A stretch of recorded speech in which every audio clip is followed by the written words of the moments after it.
Agyo tayo mas dum tako amin. Mayat dyan masyam tayo namin, narito na ang PIA News Cordillera.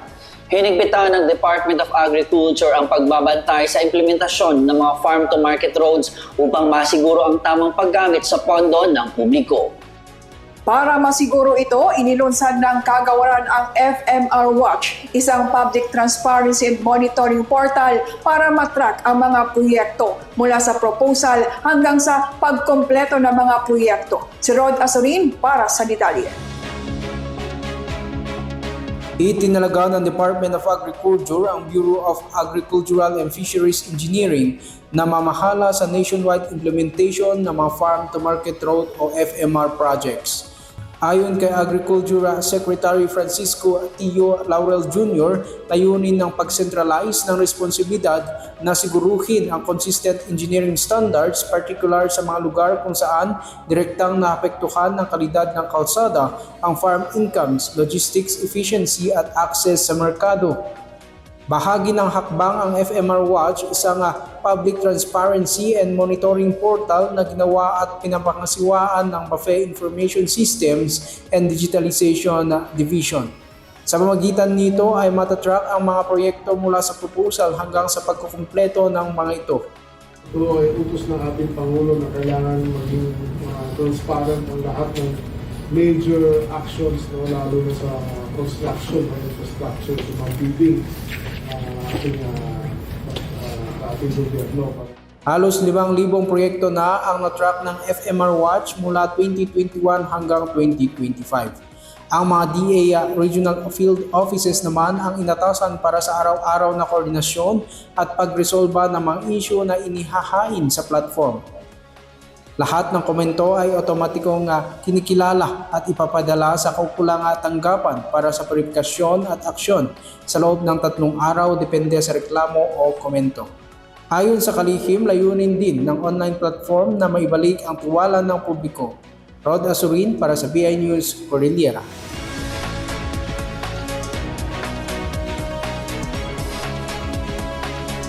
Hinihikayat ng Department of Education ang mga magulang at guardians na iparehistro ang kanilang mga anak sa early registration bilang paghahanda sa susunod na school year. Nagbukas na ang early registration para sa kindergarten, grade 1, grade 7 at grade 11 at matatapos sa Pebrero 27. Kabilang sa mga requirements ang photocopy ng PSA birth certificate at accomplished basic education early registration form. Para sa mga kindergarten, ang learner ay kailangang 5 taong gulang bago o pagdating ng October 31, 2026. Pinapayuhan ng mga magulang at guardians na bumisita sa pinakamalapit na paaralan para i-pre-register ang kanilang mga anak. Naghahanda na ang pamahalaang lokal ng La Trinidad para sa Caraa 2026 na gaganapin sa Benguet mula February 22 hanggang 27. Nagpulong ang mga kinauukulang tanggapan para rito. May balita si Denver Bastingo ng LGU La Trinidad.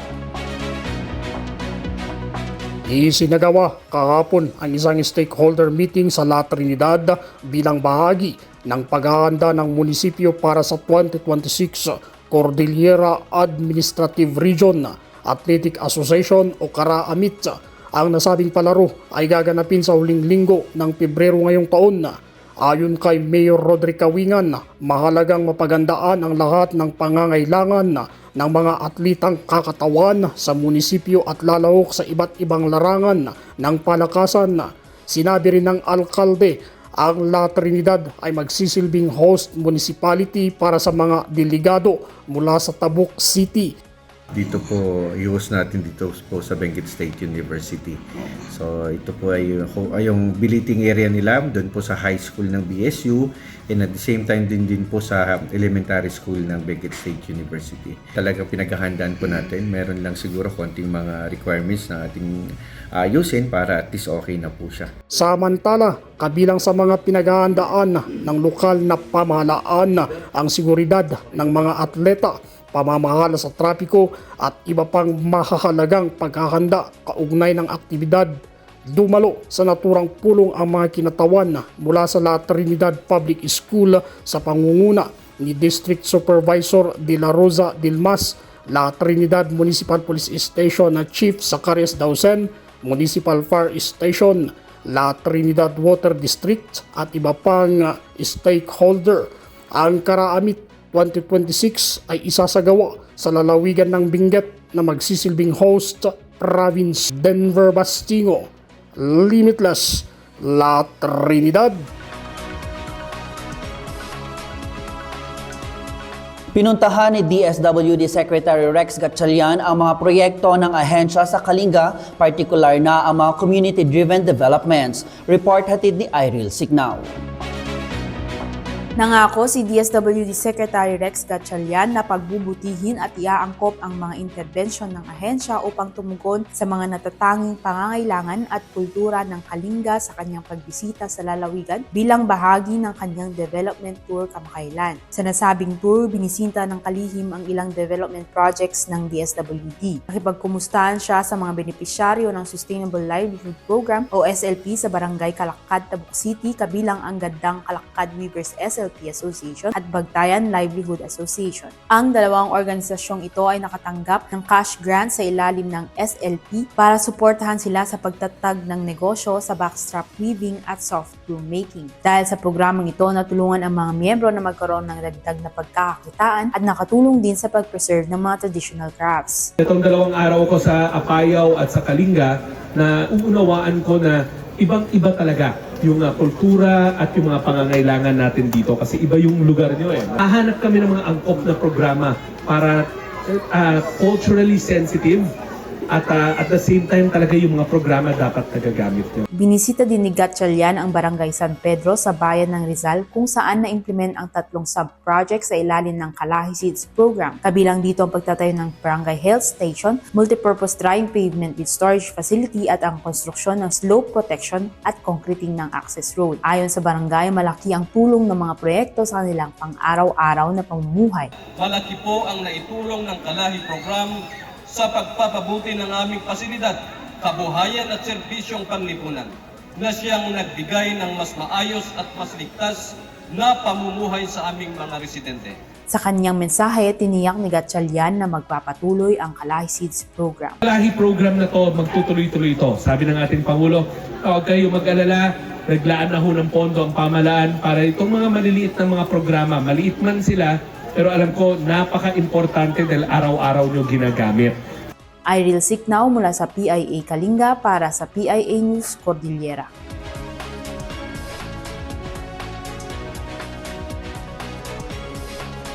Patuloy ang pag-agapay ng Overseas Workers Welfare Administration Cordillera sa mga overseas Filipino workers at kanilang pamilya na naapektuhan ng mga nagdaang sakuna.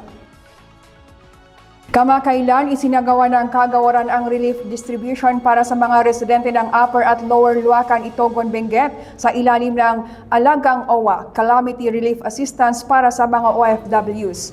Mahigit 300 na OFWs at kanilang mga pamilya ang nakatanggap ng tulong. Nabigyan din sila ng libreng gamot mula sa medical team ng OWA CAR. Sa pagpapatuloy ng implementasyon ng Alagang OWA program, muling pinagtitibay ng ahensya ang pangako nitong protektahan at suportahan ang kapakanan ng mga OFWs at kanilang pamilya sa buong Cordillera. Binibigyan ng COMELEC ng pagkakataon ng publiko na pumili ng nararapat na leader. Bilang paghahanda sa Barangay and Sangguniang Kabataan elections ngayong taon, isinasagawa ng komisyon ng Register Anywhere program. Sa Tuba, Benguet, isinasagawa ang aktibidad sa iba't ibang barangay. Karagdagang detalye hatid ni PIA-BSU intern Melissa Narciso. Isinasagawa rito sa Barangay ng Alisan, Tuba, Benguet ang voter registration lalo na para sa mga kabataang nasa tamang edad na. Sa edad na 15 pataas para sa Sangguniang Kabataan at 18 pataas para sa regular na botante. Binibigyan sila ng pagkakataong gawin ang unang hakbang sa pagkamit ng kanilang karapatang bumoto. Ito ay bahagi ng Register Anywhere program o RAP na naglalayong mailapit ang serbisyo ng COMELEC sa komunidad na malayo sa kanilang main office. Layunin din nito palawakin ang partisipasyon ng mga mamamayan, lalo na ang mga kabataan sa proseso ng pagboto. We are mandated by COMELEC main office, and number 2, kahit na hindi kami mandated noon, pumupunta na kami talaga dito sa mga barangays and especially sa schools. Kasi di barangays basi matentiag agad-register, tahalos na i-register mi aminen. Karamihan sa mga kabataan dito sa barangay ng Alisan ang nagparehistro. Umaabot sa 54 ang kabuuan bilang ng mga nagparehistro. 32 para sa SK at 22 naman para sa mga regular voters. Sa pamamagitan ng proyektong ito, mas nahihikayat ang mga first-time registrants, lalo na ang mga kabataan. Nagampanan ang kanilang tungkulin bilang isang responsableng mamamayan. It means that I'll be able to vote whenever there's an election. Okay. Well, for me, I think that it's important because we need to know who we're voting for when it comes to our community and our barangay. Sa aktibong pakikilahok ng komunidad, mas nahuhubog ang kamalayan ng mga kabataan sa kahalagahan ng pagiging rehistradong botante. Hopefully, lahat ng kinikater namin na yun na pinaparegister, mag-vote sila. And during barangay assemblies, we're going also to educate the people for the information and education campaign to all the registered voters, and not only to the registered voters, even to the community. Labis na ikinatuwa ng paaralan ang inisyatibo ng Comelec Tuba na nagbigay daan sa mga kabataan na makapagrehistro bilang mga botante. Magpapatuloy ang satellite voter registration sa iba pang barangay ng Tuba ayon sa itinakdang schedule ng Comelec. Hinihikayat ang mga residente, lalo na ang mga kabataan, na samantalhin ang satellite registration bago matapos ang schedule sa Mayo 18. Ang bawat isa ay may karapatang pumili ng susunod na leader ng lipunan. Ayon sa Comelec, ang karapatang ito ay nagsisimula sa unang hakbang, ang pagparehistro. Ito si PIA-BSU intern Melissa Narciso para sa PIA News Cordillera. Nasertipikahan bilang HIV treatment hub ang Balende Pamhod ng Panupdupan District Hospital sa Lamot, Ifugao. Ito ang unang pasilidad sa probinsya na otorisadong magbigay ng komprehensibong HIV treatment at iba pang kaugnay na serbisyo sa mga kliyente ng probinsya at karatig na lugar. Sa pamamagitan ng nasabing sertipikasyon, maaaring magbigay ng serbisyo ang pasilidad para sa HIV continuum of care, kabilang na ang treatment initiation, antiretroviral therapy, clinical monitoring at iba pang mahalagang support services na naayon sa national standards. Tiwala si Dr. Aloha Marcia Calao, Chief of Hospital ng Panupdupan District Hospital at designated head ng HIV Treatment Hub, na ang pagbubukas ng specialized service ay makatutulong sa pagpapaunlad ng access sa timely at patient-centered HIV care sa probinsya.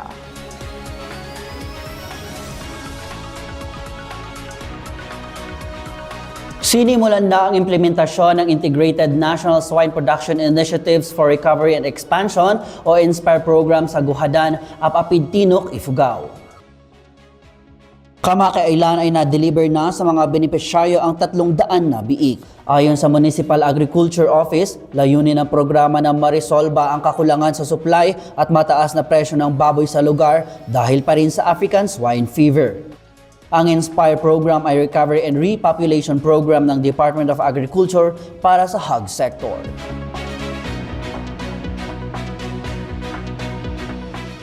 Kabuang 21 na registered tourism workers ng Anonat Paracel sa Mountain Province ang tumanggap ng Emergency Cash Transfer Assistance kamakailan. Bawat benepisyaryo ay tumanggap ng mahigit 10,000 piso mula sa DSWD Cordillera. Ang nasabing tulong ay bilang suporta sa mga manggagawang ito na naapektuhan ng pagbaha noong nakaraang taon dahil sa bagyong Uwan.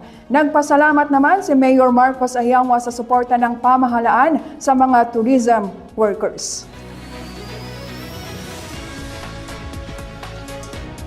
Bilang pagkikiisa sa obserbasyon ng World Wetlands Day, nagsagawa ang Provincial Environment and Natural Resources Office at Provincial Environmental Management Unit ng cleanup activity sa Abra River, partikular sa bahagi ng Barangay Spagala at Bangbangkag sa Bukay.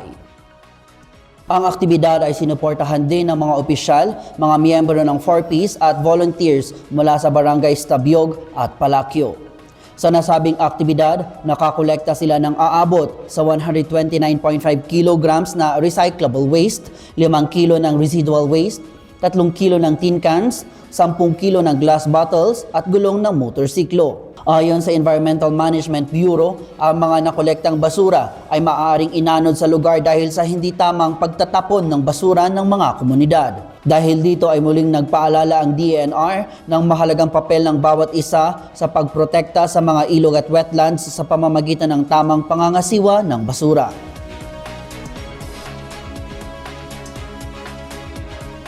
Sinisiguro ng Department of Agrarian Reform na narerespeto ang karapatan ng mga katutubo sa pagpapatupad ng kanilang mga proyekto. Kamakailan ay nagsagawa ang DAR Kalinga katuwang ang NCIP ng free, prior, and informed consent sa ancestral domain ng Biga, particular ang barangays Amlao at Suyang at bahagi ng barangay Balawag sa Tabuk City. Nagtipon-tipon ang mga tribal elders, community leaders at iba pang miyembro ng komunidad para sa konsultasyon para sa implementasyon ng Value Chain Innovation for Sustainable Transformation in Agrarian Reform Communities o VISTA project. Ang nasabing proyekto ay pinondohan ng IFAD na nakatutok sa natural resources management at agroforestry interventions gaya ng reforestation at pagpapaunlad ng kape, kakao at iba pang high-value crops.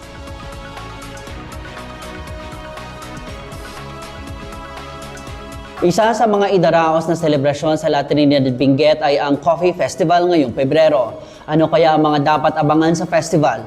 May report si Denver Bastingo ng LGU La Trinidad. Handa na ang lokal na pamalaan ng La Trinidad para sa 9th Coffee Festival celebration ng munisipyo ngayong taon.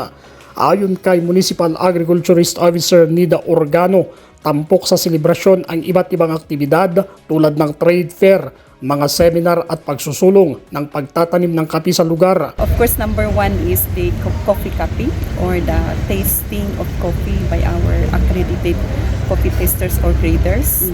Secondly, we have also prepared an activity for our farmers, the coffee sorting training. So, they must sort in the best high grade, sumot lang tayo makakompete sa coffee cupping.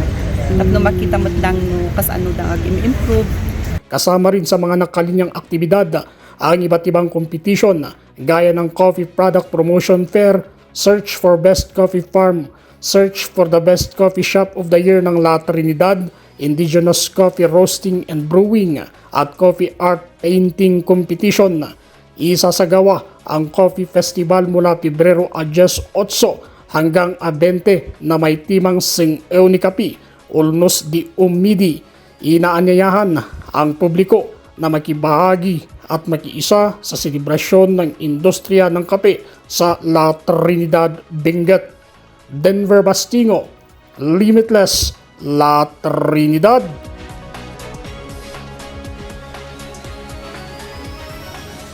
Nakaantabay na ang mga magsasaka at negosyante sa La Trinidad Strawberry Farm para sa nalalapit na Strawberry Festival, strawberry picking, na nanatiling patok sa mga bisita. CPIA-BSU intern Saiza Luzano para sa report. Nalalapit na ang Strawberry Festival dito sa La Trinidad Benguet, kaya naman naghahanda na ang mga magsasaka upang itaguyod ang kanilang mga produkto lalo na rito sa Strawberry Farm. Sinisiguro ng mga magsasaka sa La Trinidad Benguet ang maayos na ani at sapat na supply ng strawberry. Ayon sa mga magsasaka, tinututukan nila ngayon ang pag-aalaga ng kanilang mga pananim lalo na't nagsisimula ng mamunga ang mga strawberry. Wala, aglagaan lang yung pananim namin, ma'am. Para kung may mga bunga, yun ang ipapapik namin sa strawberry kung maraming bisitang darating. Umaasa rin ang ilang magsasaka sa strawberry picking bilang pangunahing paraan ng pagbebenta ng kanilang ani. Umaasa lang kami sa strawberry picking kasi yun lang ang pinayagan sa amin. Naniniwala ang mga magsasaka na malaking tulong pa rin ng Strawberry Festival upang maibenta ang kanilang mga produkto. Palapit yung Strawberry Festival, baka sakaling ma-absorb yung mga strawberries namin dito. Nananatili naman ang presyo ng strawberry picking kahit papalapit na ang festival. Steady naman kami sa 700 ang isang kilo. Pag picking, 700 per kilo. Pero pag kami dito sa labas, yung retail price is yung malalaki 400 per kilo. Tapos yung assorted is 300 per kilo. Ayon sa mga nagtitinda, nagbabago rin ang presyo batay sa dami ng ani at supply. Pag maraming supply, konti lang ay mas mababa yung presyo. Pero pag kunti yung supply, mas mataas ang presyo. Ipagdiriwang ang Strawberry Festival sa darating na Marso. Umaasa ang mga negosyante at magsasaka na mas makikilala ang kanilang produktong strawberry at mas lalakas ang kanilang benta sa mga susunod na linggo. PIA BSU Intern Saiza Lozano para sa PIA News Cordillera. Iba't ibang landscapes ang makikita ngayon sa may Burnham Park. Bahagi ito ng Panagbungascapes kung saan talaga namang makikita ang bakas ng creativity ng ating mga kababayan. Pasyalan ito sa report ni PIA BSU intern Karina Fernandez. Muling itinatampok ang husay at talento ng mga lokal na landscaper sa pamamagitan ng isang makulay na exhibit na matatagpuan dito sa Rose Garden, Burnham Park. Isang makulay na tanawin ang bubungad sa mga bisita ng Rose Garden sa Burnham Park matapos ilunsad ang Landscape Exhibition and Design Challenge. Kabuuang 36 na landscape installations ang tampok sa exhibit bilang bahagi ng Panagbunga Festival. Ang mga installations ay gawa ng mga landscapers mula sa iba't ibang bahagi ng lungsod ng Baguio at Benguet. Nahahati ang mga disenyo sa 3 kategorya: Open Category, Carpet of Flowers at Vertical Landscaping, na may tig-12 entry sa bawat kategorya. Ayon kay Christine Epi Palongyas, sa pagsali niya sa kompetisyon na ito ay nakakakuha siya ng mga kliyente. Siyempre napopromote namin yung mga gawa namin, tapos nakakakuha kami ng mga nagpapalandscape. Dito kami na-advertise sa Panagbunga. Isa rin sa mga matagal nang sumasali sa paligsahan na ito ay ang Tanya's Garden. Ayon sa kanilang landscaper, nakatulong ang aktibidad sa pagtataguyod ng kanilang mga produkto at serbisyo. Gusto nila yung design mo.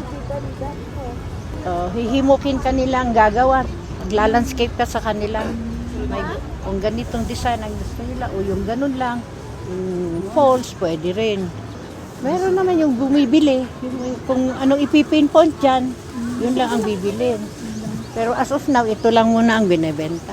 Dinadagsa naman ng mga turista at residente ang mga landscapes. Maganda po kasi may mga waterfalls po siya na magaganda din. Dito ako sa Burnham Park, naglilibot para sa mga magagandang landscape ng iba't ibang barangays. It was very nice. I enjoyed the fact that there were people selling plants, even the plants for garden, eggplants and so on.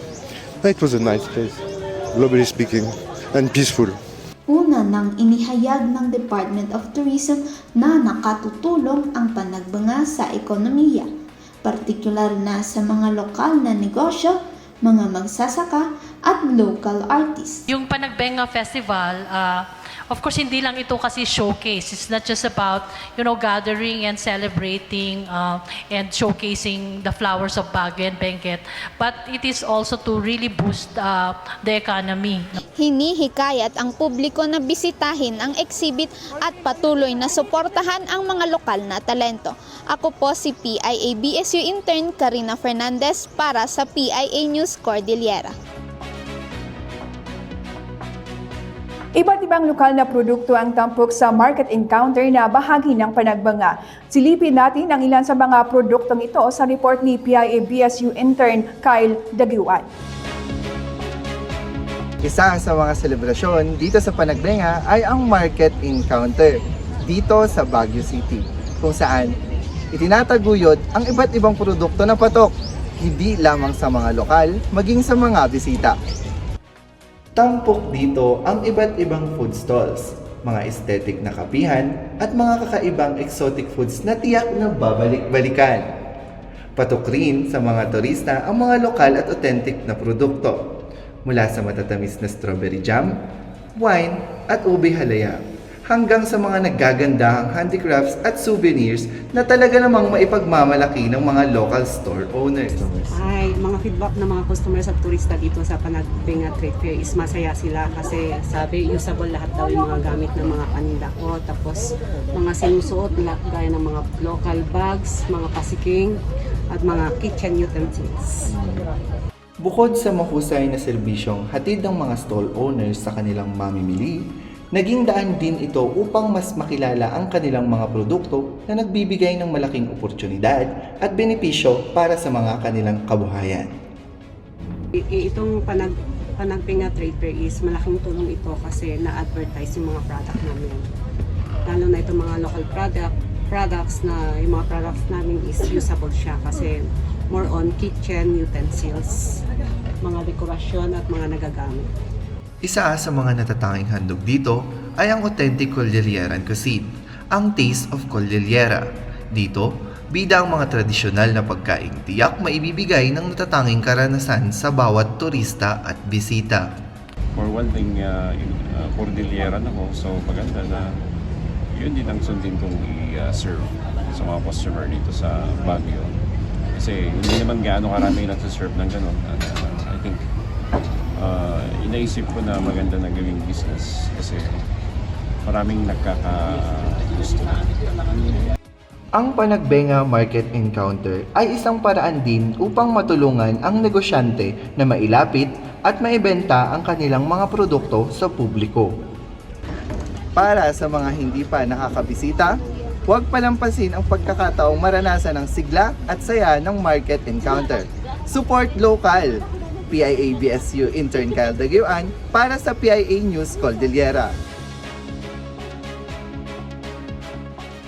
Malapit na naman ang Valentine's Day. May handog ka na bang bulaklak para sa iyong tinatangi? Sa Baguio City Public Market, maaari kang makabili ng iba't ibang klase ng bulaklak. Kumusta kaya ang supply at presyo? May report si PIA-UCU intern Jeneline Salagubang. Ilang araw bago mag-Valentine's Day, naghahanda na ang ilan sa mga flower vendors dito sa Baguio City Public Market. Ayon sa mga vendors, hindi lang mga lokal ang bumibili ng kanilang mga panindang bulaklak, kundi may mga mamimili rin mula sa ibang lugar. Ang mga supply naman ng bulaklak karamihan ay galing sa Benguet. Usually, nanggagaling ang mga flowers sa La Trinidad, dito sa Balhong, Tumay, at iba pa. Ayon sa ilang flower vendor, sapat pa naman ang supply at stable pa ang presyo ng mga bulaklak sa ngayon. Sa ngayon, ang presyo ng mga bulaklak, yung XL, ang ibig sabihin ng XL pinakamahaba, is 800 per bundle, that is 2 dozens. Yung ibang naman, hindi nang ganong nagagamit, yung mga rados, tulad noon, stable pa rin ang presyo niya ngayon na 150 per bundle. Sa ngayon, patuloy ang pagbebenta ng iba't ibang klase ng bulaklak dito sa Baguio City Public Market. Bukas sa mga flower shops mula alas 2 ng madaling araw hanggang alas 7 ng gabi. Ito si PIA-UCU intern Jeneline Salagubang para sa PIA News Cordillera. Ipinagdiriwang ng Bacon Benguet ang kanilang anibersaryo. Pagpapahalaga ng kultura at tradisyon, binigyang diin sa ginanap na cultural competition. Narito ang report ni Jonalyn Ponciano.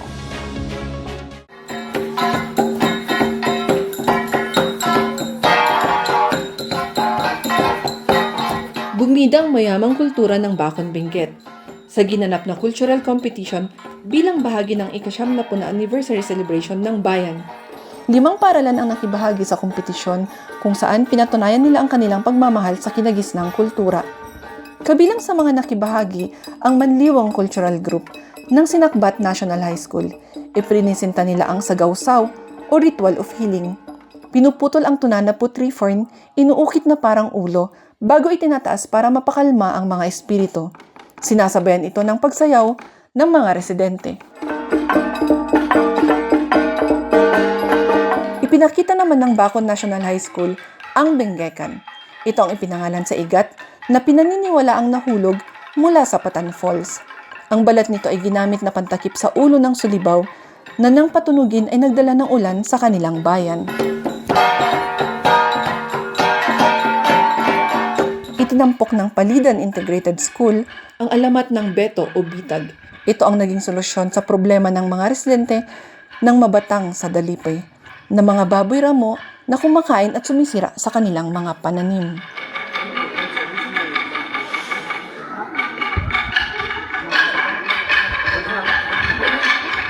Pinamagatan namang The Price of Anger and Misunderstanding ang presentasyon ng Ampusongan National High School. Binibigyang diin nila na walang magandang naidudulot ang hindi pagkakaintindihan.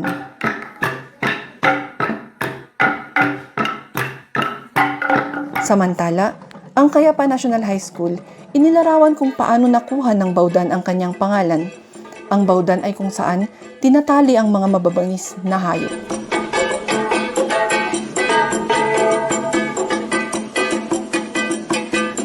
Ipinagdiriwang ng Bacon ang kanilang anibersaryo na may temang Innovating Agritourism for a Sustainable Future, Empowering Rural Communities, Preserving Culture, and Practicing Good Governance. Jonalyn Ponciano para sa PIA News, Cordillera.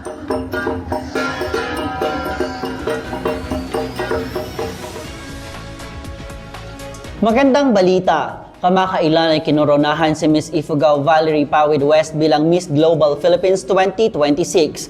Kapakanan ng mga underserved communities, lalo na ang mga may kapansanan, isinusulong ng Beauty Queen. Si Jonalyn Ponciano para sa report.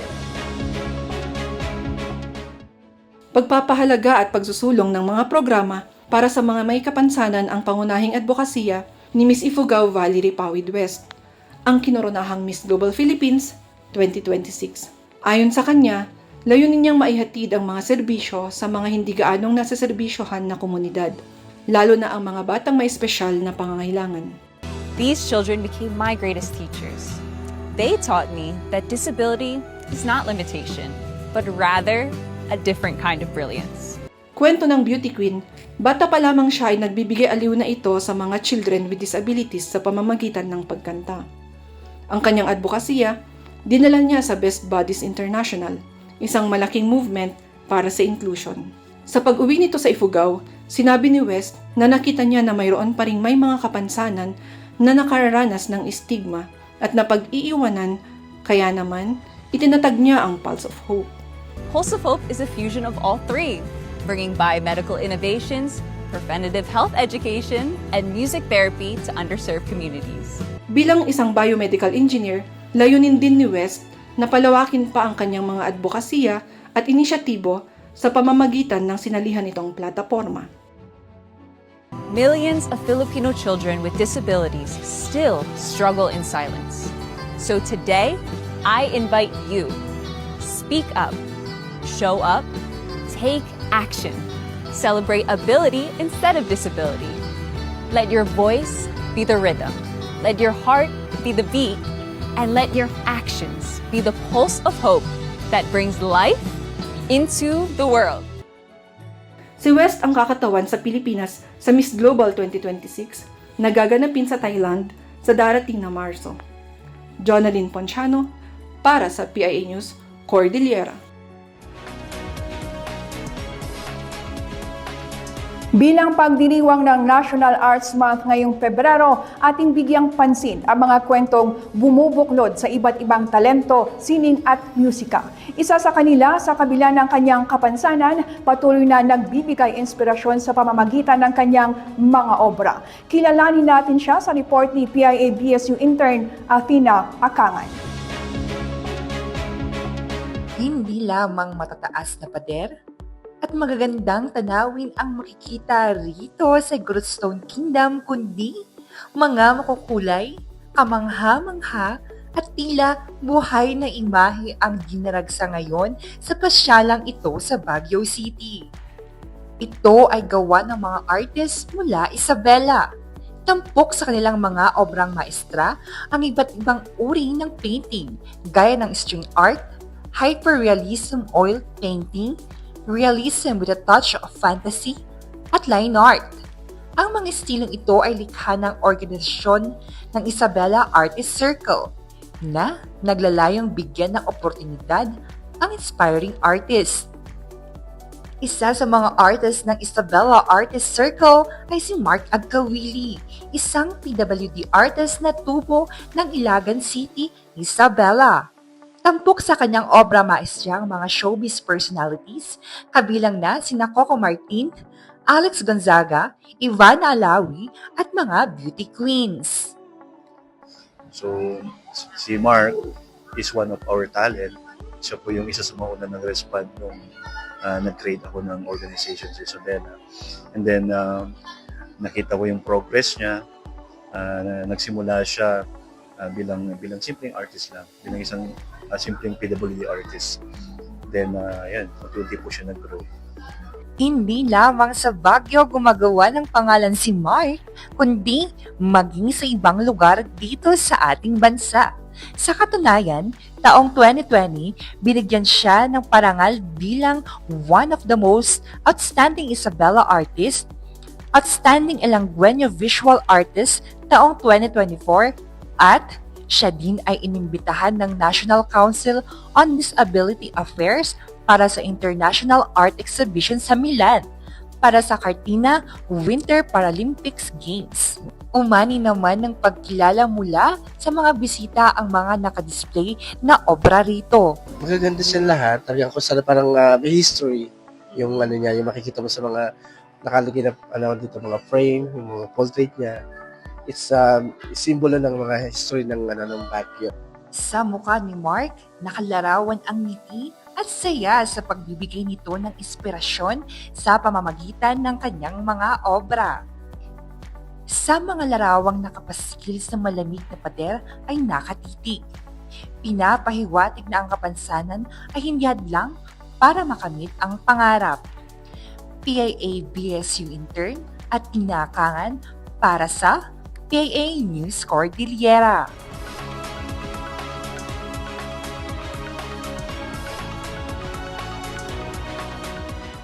Ayan, Clint, tunay na nakakamangha itong artist natin na ito. And this February nga pala ipinagdiriwang natin ang National Arts Month, kaya marapat lamang i-celebrate natin ang kanilang angking galing at talento.